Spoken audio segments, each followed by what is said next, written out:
Olá a todos e todas, eu sou o Davidson Viana, aqui de novo com vocês, professor da Universidade Federal do Paraná, e hoje vamos falar de um tema que é a insônia, na verdade, uma demanda bem comum na atenção básica, que, na verdade, não é uma doença, é um sintoma, e é preciso verem, né?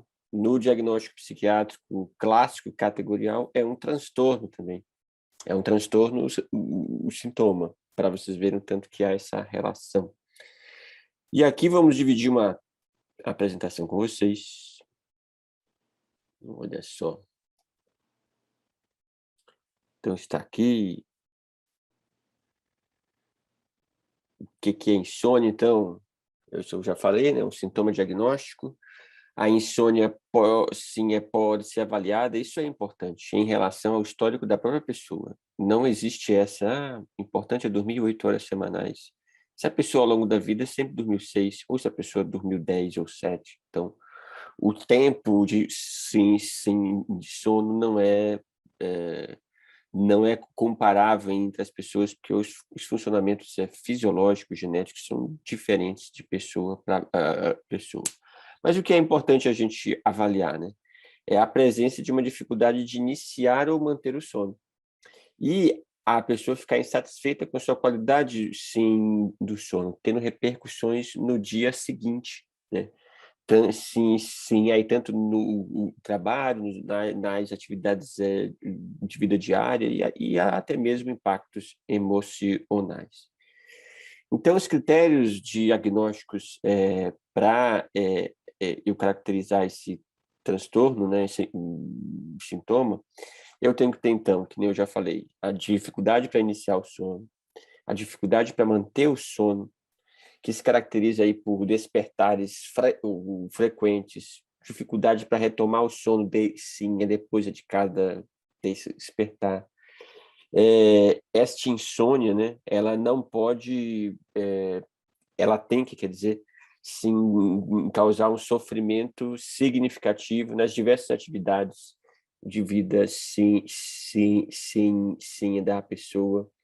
A pessoa em comparação ao seu histórico. Então, isso é importante. Eu tenho que sempre comparar em relação ao histórico anterior da pessoa. Ela desperta antes do seu horário habitual. E este problema tem que ser quase que diário, né? Ocorrer no mínimo aí 3 noites por semana. E precisam permanecer por mais de 3 meses. É importante detalhar a história, porque às vezes o usuário, né, ou a usuária, ela vem falar com a gente assim: ah, não estou dormindo nada. Bem, isso é impossível não dormir nada, né? Mas é por isso que eu tenho que aprofundar, mas conte mais como é que é esse dormir nada, né? O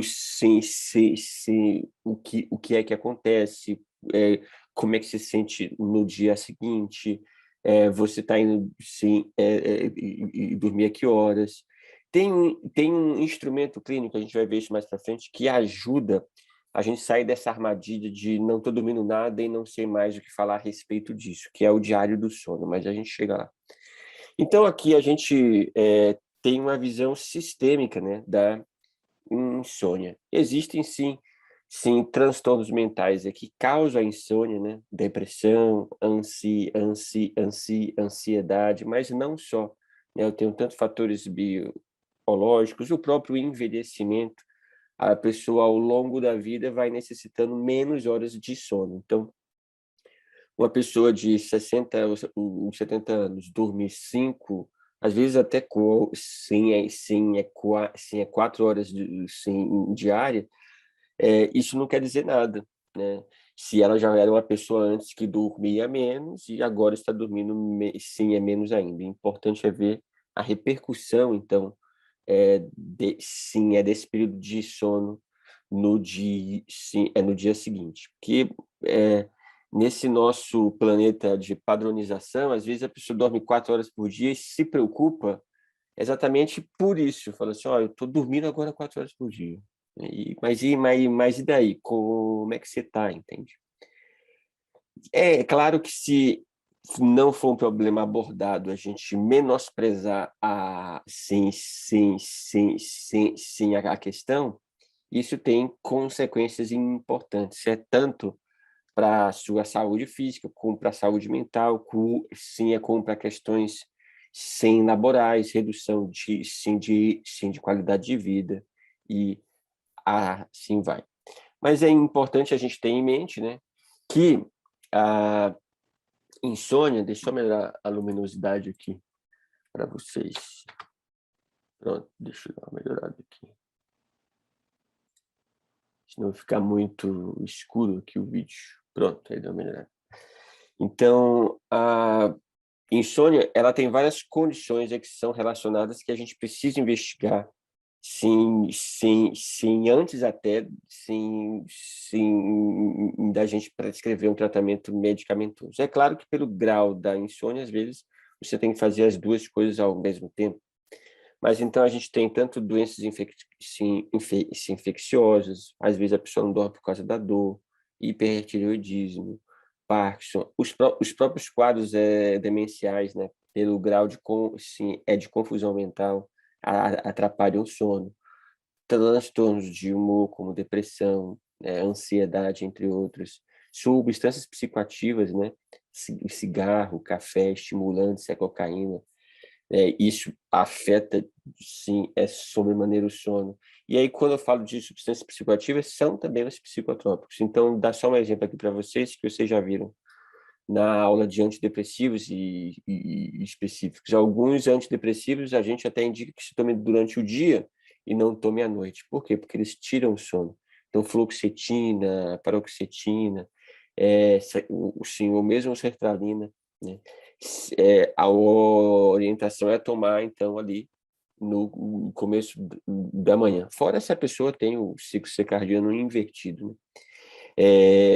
Porque eles sim, reduzem o sono, né?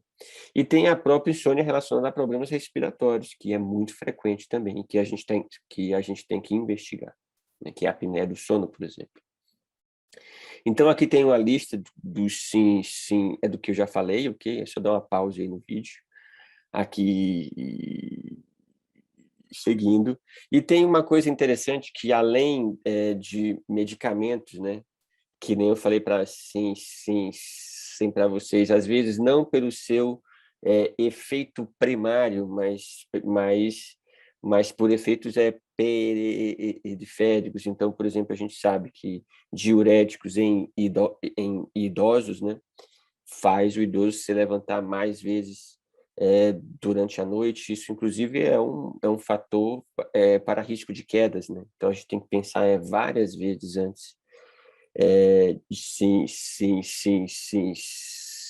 de introduzir esse medicamento, para idosos. E não só a introdução de medicamentos pode causar insônia pelo efeito direto ou efeitos periféricos, mas também a retirada de medicamentos. Isso é muito importante, principalmente com os psicofármacos, né? Vocês viram na outra aula a questão da síndrome de retirada, que antigamente se falava, mas que hoje cada vez mais é consolidado, que são sinais e sintomas de abstinência. Só um minutinho, estou terminando o vídeo aqui. Os sinais de abstinência que são relacionados, né, aos benzodiazepínicos ou mesmo a antidepressivos. Então, se por exemplo, a gente tem uma retirada abrupta de benzodiazepínicos ou antidepressivos, a gente tem aumento dos sintomas de ansiedade. Às vezes a gente não entende o que está acontecendo, mas é causa da retirada do medicamento. Aqui está o diário de sono que eu falei para vocês, que às vezes é importante a gente dar essa tarefa de casa para a pessoa, principalmente como está e tiver difícil de tirar a história, para caracterizar essa insônia, né? Então, ele é um complemento à história clínica, então nunca ele substitui a história clínica, é claro. Ele deve ser preenchido ao longo de 2 semanas, mas às vezes é interessante, tipo um mês inteiro, ó, vamos fazer um auxiliar para eu entender o que está acontecendo e ter o diário de sono. Que a pessoa anote a hora de ir para a cama, o tempo. É claro que a pessoa não vai anotar isso dormindo, né? Mas no dia seguinte, ela tem mais condições de se lembrar do que do que na consulta, juntando várias noites. Se teve despertares durante a noite, a hora que saiu da cama, mais ou menos a hora estimada de sono, a qualidade do sono, né? Se sentiu cansado no dia seguinte, se naquele dia o que consumiu, e aí eu iria além, né?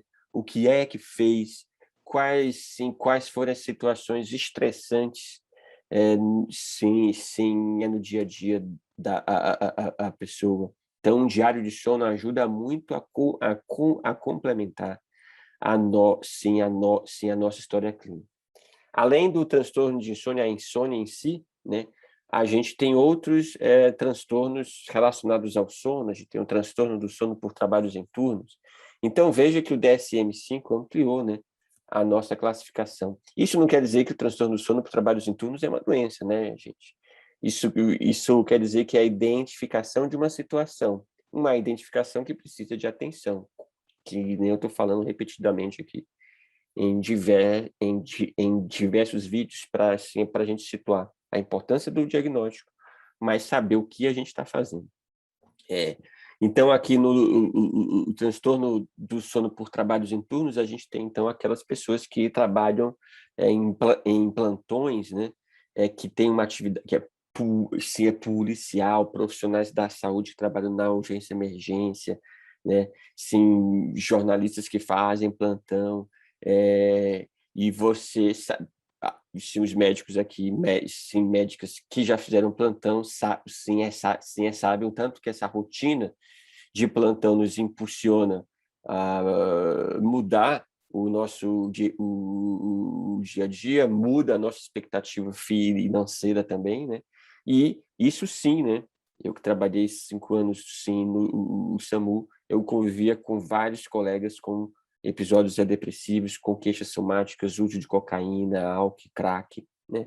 Então, para vocês verem que um ritmo desregulado do sono tem prejuízos importantes. E a causa desse problema é, sim,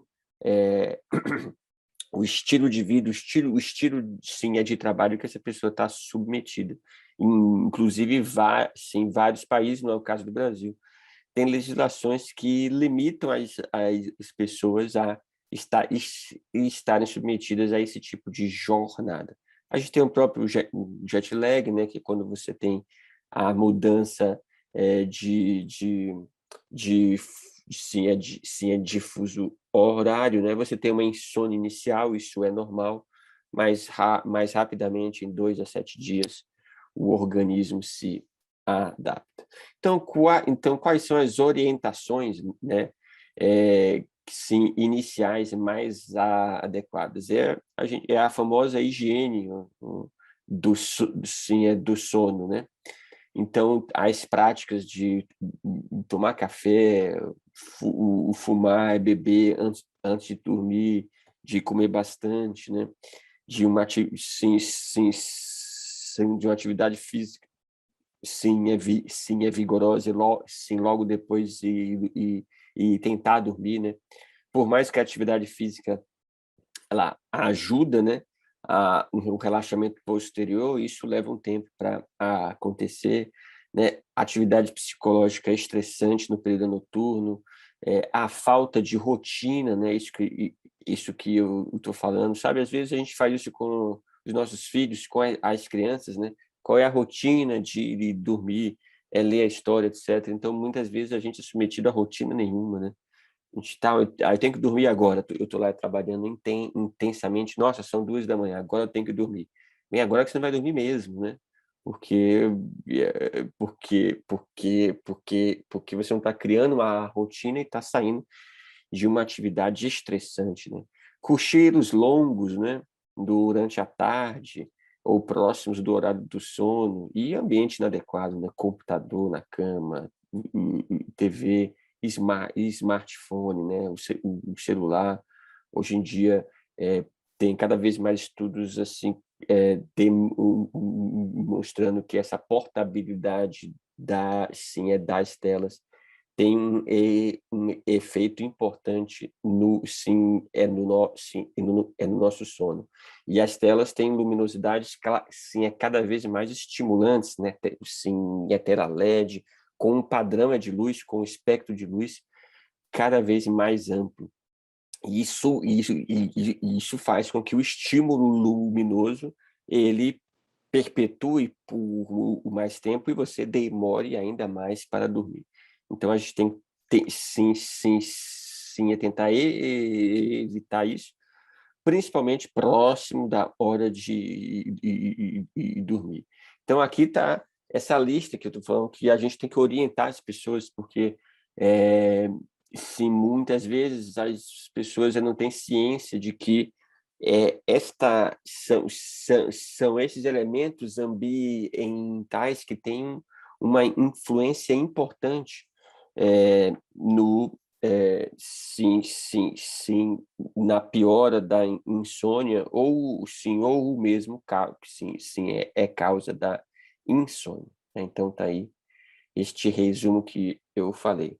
Então, o manejo da a questão deve, num primeiro passo, a gente identificar, lembra aquele diagnóstico diferencial todo, o que é que pode ser causa dessa insônia. Para, então, a gente fazer um tratamento de condições básicas geradoras da alteração do sono. Eu vou dar o exemplo aqui da depressão, né, gente? Então, viu que a pessoa preenche critérios para um transtorno depressivo maior, tem um episódio depressivo lá, ó, moderado, grave, e aí ela não está dormindo por conta disso.